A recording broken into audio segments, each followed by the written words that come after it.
করবেন।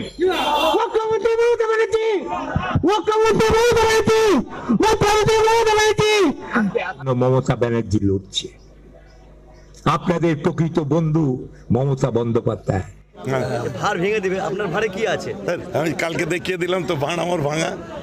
ভাঁড় দেখুনি কাল? আমার ভাঁড় তো ভাঙাই আছে, আছে তো শরীরটা। এইসব কথা কেন জিজ্ঞেস করা, আমি গুরুত্বই কত দিই বড় ভাড় আপনার?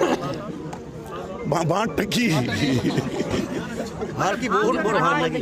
হ্যাঁ, ভাঁড় আসল জায়গায় যদি ভাঙে যে কি হবে, আল্লাহ আল্লাহ। আমার যদি আসল ভাঁড়টা ভেঙে যায় মহা মুশকিল হয়ে যাবে। ওই জন্য আমার আসল ভাঁড়টা আমি দেখাইনি, আমার ওই ছোট ভাঁড়টা এখন দেখিয়েছি। আমার বাড়িতে একটা বড় ভাঁড় আছে, ওই বড় ভাঁড়টা যখন ভেঙে যাবে মহা মুশকিল হয়ে যাবে। ওই জন্য আমার বড় ভাঁড়টাকে আমরা সব সামলে রেখে দিয়েছি। কবে ভাঙতে পারে ভাড়টা, বড় ভাড়টা? আমার বড় ভাঁড় ভাঙতেই দেবো না। ভাঙবে না? ভাঙবেই না, আমার বড় ভাঁড় ভাঙতেই দেবো না। কি ভাঁড় কি আমি বুঝতে পারছি না সত্যি। আমার দুটো ভাঁড়, একটা বড় একটা ছোট। ভাইজান বারবার অধিকারের কথা বললেই বলছে যে বিজেপি চলে আসবে, বিজেপি চলে আসবে, এর মূল উদ্দেশ্যটা কি? দেখুন, এই সমস্ত ব্যাপার হচ্ছে, একটা দল দিল্লি থেকে কখনো চিৎকার করে বলছে এনআরসি করব, সিএ নিয়ে আসবো, সিএবি করব, এই করব, মুসলিমদেরকে আপনার তাদের কি বলে এই নাগরিকত্ব নিয়ে বিভিন্ন প্রশ্ন করছে, আর চাপিয়ে দেওয়া প্রশ্ন যদিও। আর উল্টো দিকে রাজ্য থেকে বলছে যে কি বলে মুসলমানদের আমরা হেফাজত করছি, সংরক্ষণ করছি, ওদের কি বলে সুরক্ষা দিচ্ছি, এই সমস্ত কথা। তো কেউ বলছে এদেরকে তাড়াবো, কেউ বলছে সুরক্ষা দেবো। This is politics.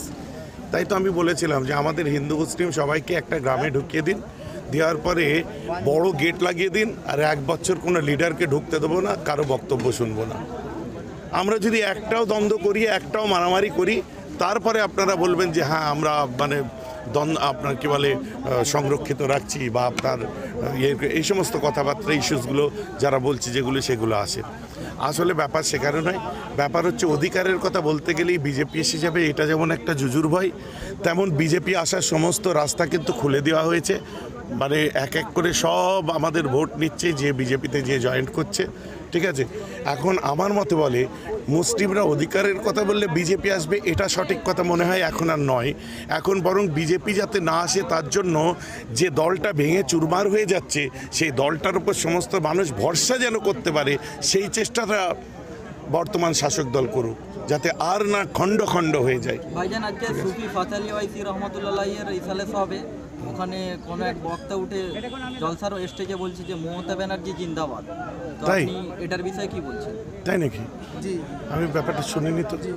না না, ওইটা হচ্ছে ওটা আমার মোজাদ্দেদে জামানের পীর মুর্শেদের স্টেজ। ওইখানে এমন আমি যদিও শুনিনি, আপনারা বললেন তাই শুনলাম। যদি এমন ঘটনা ঘটে থাকে, আমি সত্যি আমার ভিতরে অনেক বড় কষ্ট পেয়ে যাব। তখন কিন্তু আমি মুখ ফুটিয়ে প্রতিবাদ করতে যদি আরম্ভ করে দিই, আমাকে কিন্তু আর কেউ সামলাতে পারবে না। তখন আমার সামনে যদি আমার নিজের ভাই দাঁড়িয়ে যায়, আমি তখনও আর চুপ করে থাকবো না। এমনটা যদি ঘটে থাকে, আর সত্যি যদি এমন ঘটনা ঘটে, আপনার কথা যদি সত্যি হয়, আমার ভিতরে যে আঘাত লেগেছে, মানে শুনে যে এখন যে শকড হয়ে যাচ্ছি, অত্যন্ত দুর্ভাগ্যজনক এবং দুঃখজনক বলি আমার মনে হয়, যদি এই ঘটনাটা সত্য হয়। কারণ ওটা হচ্ছে মোজাদ্দেদে জামান তার জুতো মাথায় নিয়ে ঘুরেছে, তার জুতো বুকে করে নিয়ে ঘুরেছে। এমন ঘটনা আমি তো কখনো বরদাস্ত করব না। ভাইজান আপনি ফুরফুরা শরীফের পীরজাদা আব্বাস সিদ্দিকী ভাইজানকে না না, এই যে ঘটনা এইটা বললেন, সত্যি এমন ঘটনা ঘটেছে। দেখুন, তিনি বাংলার মুখ্যমন্ত্রী, আমি তাকে শ্রদ্ধা করি, সম্মান করি। তার মানে এই নয় যে ওই সমস্ত প্ল্যাটফর্মে কোনো পলিটিক্যাল মানুষদেরকে নিয়ে স্লোগান দেওয়া হবে, এটা বাঞ্ছনীয় নয় বলেই আমার মনে হয়। খুব কষ্ট লাগবে এবং বাংলার প্রতিটি মানুষই কষ্ট পাবে এমন বলছি। না ভাইজান হলে। ফুরফুরা শরীফের পীরজাদা আব্বাস সিদ্দিকী ভাইজানকে আপনি ঠিক কতটা সাপোর্ট করেন? ওটা একটু আমার ভাইকে আমি সাপোর্ট করব, এতে আবার আপনাদের জিজ্ঞাসা করার কি আছে? কোনো কথা হলো? আপনি অন্য কথা বলেন। আমার ভাইকে আমি তো সাপোর্ট করবই, আমার ভাইকে তো আমি ভালোবাসবই। যে দাবিগুলো করছে ওটার পক্ষে আপনি? না, তার পিছিয়ে পড়া মানুষের জন্য যে দাবিগুলো সে করছে, অবভিয়াসলি আমি তার পক্ষে। সেই দাবিগুলো তো আমাদেরই দাবি ছিল না? আনএডেড মাদ্রাসার জন্য বলছে, কৃষকদের জন্য বলছে, পিছিয়ে পড়া মানুষের জন্য বলছে, এগুলো তো আমাদেরও দাবি। আর বাকি রইল মানে মৌলিকভাবে যে সাপোর্টের কথা, আমার ভাই অসুখে পড়লেও আমি তাকে সাপোর্ট করব, বিপদে পড়লেও সাপোর্ট করব। আমার আগের দিনও বলেছি আমার ভাইদের, শুধু ভাই ওই ভাই না, ভাইদের দায়ী বিপদে আমি সবসময় আছি এবং যেন ন্যায় সত্যের উপর আমায় থাকার আল্লাহ তৌফিক দেয়, এই দোয়াটাই আপনারা করবেন। ফেসবুকে একটা ভিডিও দেখছিলাম, দেবাকর বলে একটা আরএসএস এর লোক আব্বাস সিদ্দিকীকে কঠোর নোংরা ভাষায় গালাগালি করছিল দাদা হুজুরকে। দেখুন পাবলিক ফিল্ডে তার পরিবর্তে আমাদের একজন পীর সাহেব মানে পীরজাদা তহা সিদ্দিকী উনি বলেছেন অন্য কোনো, ওকে ছাড়া অন্য কোনো পীরজাদাকে বলুক, মানে নুরুল্লাহ সিদ্দিকীকে বলুক, মাইন সিদ্দিকীকে বলুক, আপনারা তো ওনার ভাইপো বলুক, কি তারপরে বলুক এটা বলেন কেন যে ওনার বেলায় বললো আর আপনাদের বেলায় বললো না, আপনারা তো ওনার ভাইপো। শুনুন একটা কথা বলি, প্রথমত এই যে কি নাম কি বললো দেবাক, আমি ঠিক আমি ওনাকে চিনি না এবং কি বলেছে আমি শুনিনি। আর বাকি রইল আমি তহা সিদ্দিকী, উনি বলেছেন আব্বাস সিদ্দিকীকে ছাড়া বা অন্যজনকে বলুক তার গলায় পা দিয়ে দাঁড়িয়ে যাব, এমন একজনকে বলছে তাকে কিছু বলা যাবে না।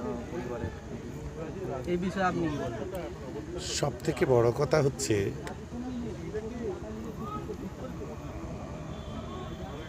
আমি 1 সেকেন্ডের জন্য আমি ধরেই নিলাম কেউ আমাকে গালাগাল দিয়েছে, তার জন্য কারো গলায় পাড় দিয়ে দাঁড়াবার আমার প্রয়োজন নেই। যিনি মনে করছে প্রয়োজন আছে তিনি দাঁড়ান, আর এ নয় ও ওর জন্য নয় ওর জন্য, এই সমস্ত কথাবার্তার উত্তর আমি দিই না। অন্যায় একজনের ক্ষেত্রে হলেও যা, সবার ক্ষেত্রে হলেও তাই। তবে তিনি কি বলেছে আমি জানি না, মানে শ্রদ্ধা করি তাকে, যা ইচ্ছা বলুক, ওসব দিয়ে কথা উত্তর দিয়ে আর আমি প্রয়োজন আছে বলে মনে করি না, আমি গুরুত্ব দিই না ওসব কথা। সিকিউরিটি লাগবে? হ্যাঁ সিকিউরিটি আমরা তো হুজুরের কালকে দেখলাম একটা জলসায় প্রচুর পরিমাণে সিকিউরিটি গিয়েছিল, বলছে এটা আমার আল্লাহ মাদত করেছে। সিকিউরিটি দিয়ে আনলাম না, আমার ওই কার লেগেছে, কে নিয়ে গেছে, এই ধরনের প্রশ্ন আপনি আমাকে কারো নাম দিয়ে করবেন না, কারণ বড়দের ওপর আমি কথাবার্তা বলি না ভাই, কারণ আমাকে শুনতে খারাপ লাগে। আপনারা যখন আর একজনের উপমা দিয়ে আমায় জিজ্ঞাসা করেন, তা আমাকে সরাসরি জিজ্ঞাসা করেন আপনার সিকিউরিটি লাগবে কিনা, আমার উত্তর হচ্ছে না, আমার সিকিউরিটি লাগবে না, কারণ আমাকে মানুষ ভালোবাসে এবং আমার বেটার সিকিউরিটি যিনি ফাল্লাহ খায়রুম হাফেজাহু আরহামার রাহিমিন, তার থেকে বড় সিকিউরিটি, তার থেকে বড় হেফাজত করনে वाला আমার আর কেউ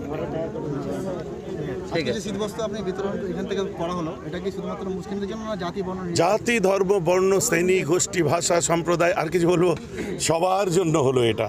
আমরা কোনোদিন মানে আপনারা তো আমার বক্তব্য শুনে শুনে অভ্যস্ত, কোনোদিন শুধু মুসলিম আমি কোনোদিন করেছি, আমি সবার জন্যই বলি।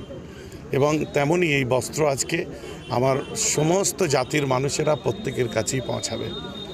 আমরা যখন কোনো পদক্ষেপ নিই কারোর জন্য ব্যক্তিগতভাবে একটা সম্প্রদায়ের জন্য নিই না, কারণ আমরা ভারতীয়, বিশেষ করে আমরা বাঙালি, আমাদের সবাইয়ের জন্য।